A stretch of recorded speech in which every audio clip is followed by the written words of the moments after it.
All right, welcome back for our third and final question. This comes from Chapter 6. The question is, write out the condensed electron configuration for the element copper, Cu, and give the number of unpaired electrons.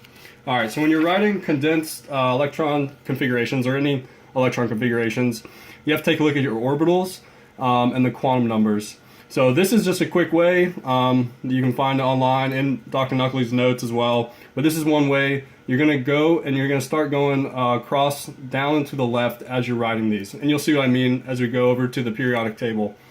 So first of all, for condensed electron configuration, you're going to take a look over at the periodic table and you're going to find your element.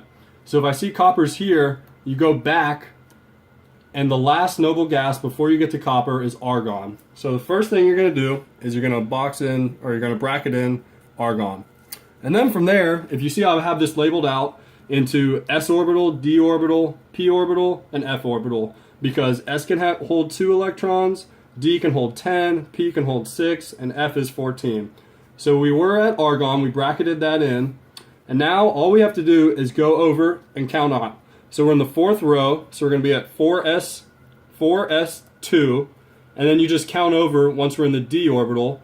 So it's going to be 1, 2, 3, 4, 5, 6, 7, 8, 9. Now, once you hit the d orbital, you subtract 1 from the number 4. So it's going to be 3d9 as opposed to 4d9. And the same thing would go for if we had an element down here. You would subtract 2 from the f in order to get your quantum number.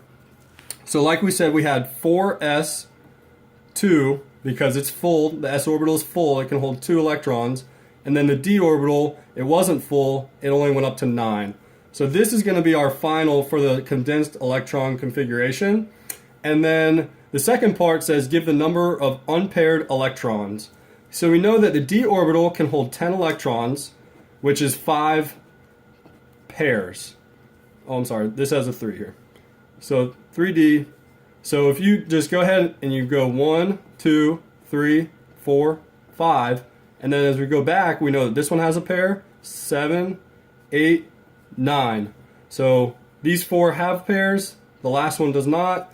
Your answer is 1 unpaired.